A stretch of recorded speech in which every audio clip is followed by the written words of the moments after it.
नमस्कार मित्रों, अजय का टिप्स चैनल में आप सभी का एक बार पुनः बहुत बहुत स्वागत है।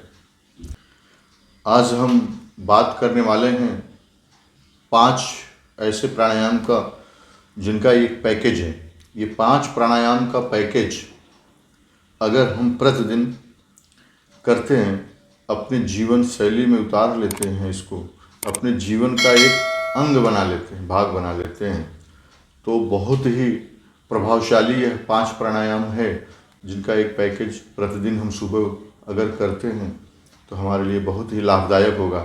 जैसा कि मैं आप लोगों को बताऊं कि सर्वप्रथम तो सब लोगों को उठ करके सुबह एक बार दौड़ लगानी चाहिए। जो दौड़ नहीं लगा सकते वो वॉकिंग कर लें, चल लें, कम से कम आधा घंटा तो वॉकिंग करें ही। और वॉकिंग कैसे, थोड़ा तेज, बढ़िया, एक अच्छी गति हो चलने की, उस हिसाब से वॉकिंग करें कम से कम 30 मिनट प्रतिदिन। उसके बाद योग के लिए बैठ जाएं। तो उसके बाद अगर वॉकिंग करते हैं और ये 5 प्राणायाम करते हैं तो उनका पूरा जीवन बदल जाएगा। इसलिए मैं निवेदन करूंगा कि हर एक व्यक्ति योग करे, प्राणायाम करे, व्यायाम करे, वॉकिंग करे और अपने खान पान के तौर तरीक़ों में भी परिवर्तन लाए। थोड़ा सा क्या खाना है, क्या नहीं खाना है, उस पर हमको विचार करना होगा। आगे चल के मैं कुछ खाने पीने के विषयों पे भी थोड़ा बहुत टिप्स दूंगा आप लोगों को, कब क्या खाना चाहिए, क्या नहीं खाना चाहिए, हमें हमारे लिए क्या अच्छा है, क्या बुरा है, उस पर भी हम बात करेंगे आगे चल के। तो आज हम बात करने वाले हैं 5 प्राणायाम का एक पैकेज, जो प्रतिदिन कम से कम 5-5 मिनट भी अगर करता है आदमी तो बहुत ही लाभकारी होगा। मेरे हिसाब से तो भाई हर प्राणायाम को 10-10 मिनट करना चाहिए, लेकिन अगर इस भाग दौड़ के जीवन में आपके पास अगर समय नहीं है और आप इतना 5-5 मिनट भी निकाल के कर लिया तो बहुत ही लाभकारी होगा। आधा घंटा आपने वॉकिंग कर लिया और आधा घंटा आप ये 5-5 मिनट 5 प्राणायाम कर लिए तो बहुत ही लाभकारी होगा आपके लिए। तो हम यह बताते हैं कि वह 5 प्राणायाम कौन सा है जो प्रतिदिन आप कर सकते हैं। तो वॉकिंग के बाद बढ़िया से किसी एक अच्छे शांत वातावरण में, खुले माहौल में आप जो है कि चटाई बिछा करके आराम से बैठ जाइए। पद्मासन, अर्ध पद्मासन, सुखासन, जैसे भी आपको आराम मिले उस हिसाब से बैठ जाइए। जैसे देखिए मैं अर्ध पद्मासन में बैठा हूँ। 5 प्राणायाम है। पहला कपालभाति, जो हमें करना है सुबह सुबह। यह प्राणायाम आप शाम को भी कर सकते हैं, लेकिन शाम को आपका पेट खाली होना चाहिए। खाली मीन्स हमारा कहने का अर्थ यह है कि आपने दोपहर का जो भोजन किया है उसमें, और यह प्राणायाम शाम को करने में कम से कम 4 घंटे से 5 घंटे का अंतराल होना चाहिए, तभी आपको ये फायदेमंद होगा। तो पहला हम करेंगे कपालभाति। सीधा बैठ जाएंगे, बढ़िया पद्मासन, अर्ध पद्मासन, सुखासन। आँखों को हल्का बंद कर लेंगे और हम पहले कपालभाति प्राणायाम करेंगे।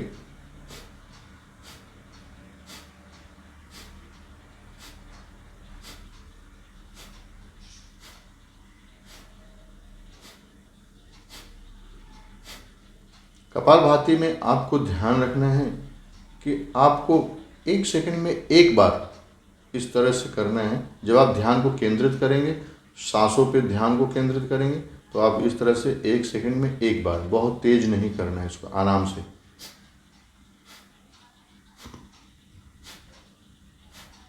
सांस लेने की ध्वनि सुनाई नहीं देती, लेकिन सांस छोड़ने की ध्वनि सुनाई देती है। एक पहला प्राणायाम कपालभाति। दूसरा हम करेंगे अनुलोम विलोम।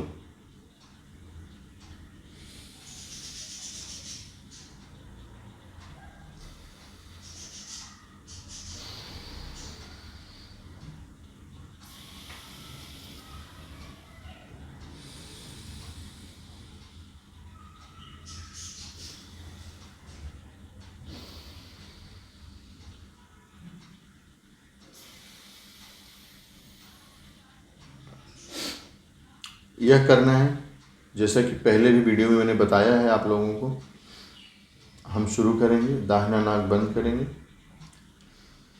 बाएं से सांस लेंगे, बायां बंद करेंगे, दाहिने से छोड़ेंगे, दाहिने से फिर सांस लेंगे, दाहिना बंद करके बाएं से छोड़ेंगे, फिर बाएं से सांस लेंगे, बंद करेंगे, दाहिने से छोड़ेंगे, फिर दाहिने से लेंगे, फिर बाएं से। यह क्रिया करनी है हमको 5 मिनट। तो 2 ये हो गए। आपको बता दूं, ये 5 प्राणायाम के बाद आपको सबसे अधिक लाभ क्या होगा, सबसे ज़्यादा लाभ किस में आएगा, ये 5 प्राणायाम करने के बाद मैं आपको बताता हूँ। 2 हो गए। तीसरा है भस्त्रिका।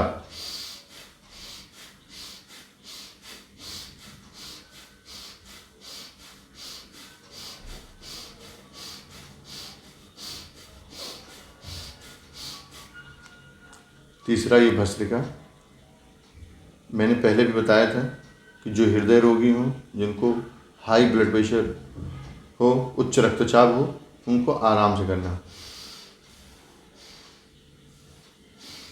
यंग लोग हैं तो करिए आराम से,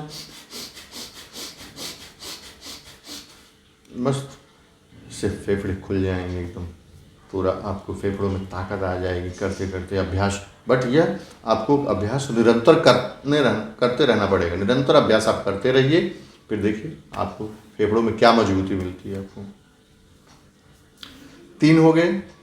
चौथा करेंगे हम भ्रामरी। पहले बता चुका हूं मैं। तो भ्रामरी कैसे करना है आपको, तर्जनी उंगली को ऊपर लिया यहाँ भौं के पास, बाकी 2 मध्य उंगलियों को हम यहाँ बीच में लगाएंगे, नाक और आँख के जड़ में, और तीसरा यहाँ अंगूठे से हम कान को बंद करेंगे। देख लिया आपने, इस प्रकार दोनों साइड से। फिर आराम से सर को सीधा रखेंगे। हम अंदर से एक ध्वनि निकालेंगे जिससे कंपन होगा हमारे मस्तिष्क में, गले में, सीने में।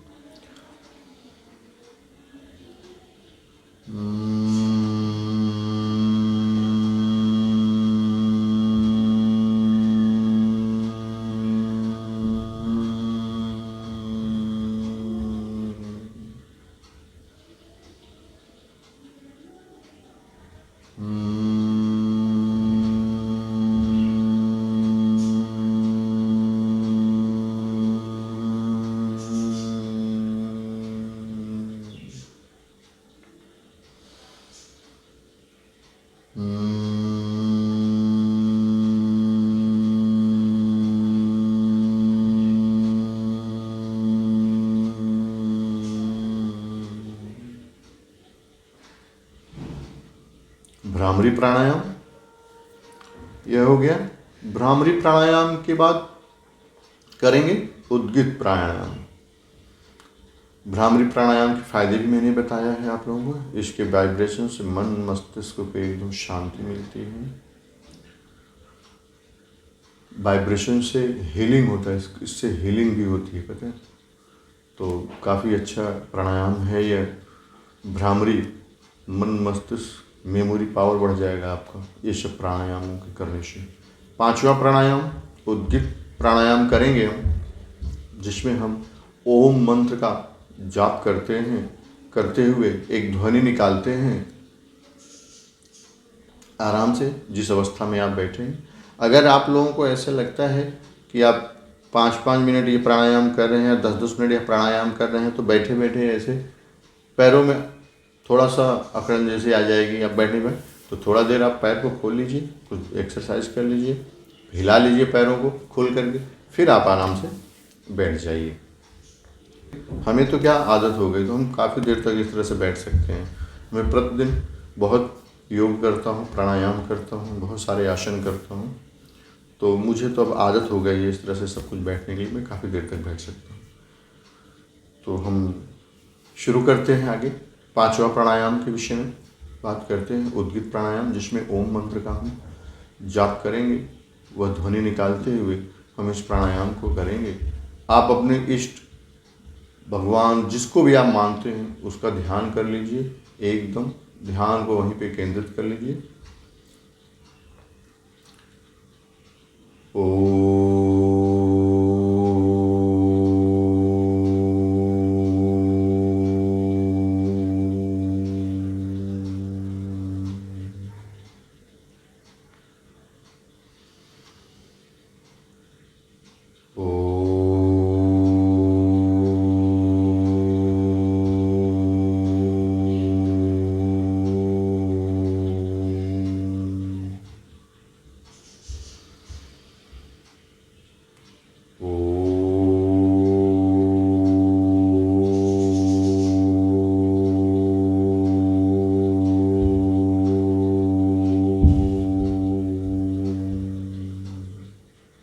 इस तरीके से यह 5 प्राणायाम आप अपने जीवन में उतार लीजिए, जीवन का एक हिस्सा बना लीजिए इसको।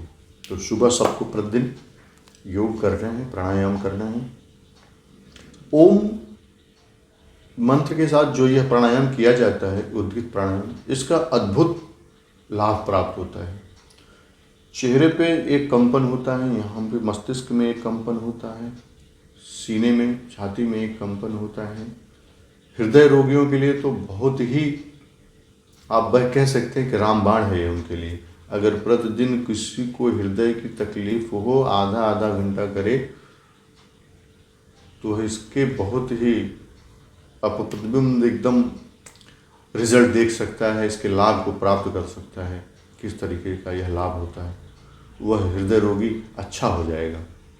आप प्रयास कीजिए इस मंत्र के जाप के साथ प्राणायाम करके, आप शुरू तो कीजिए, आप देखिए इसके लाभ कितने मिलते हैं। और हाँ, सबसे प्राणायाम अमृत के समान होता है शरीर के लिए।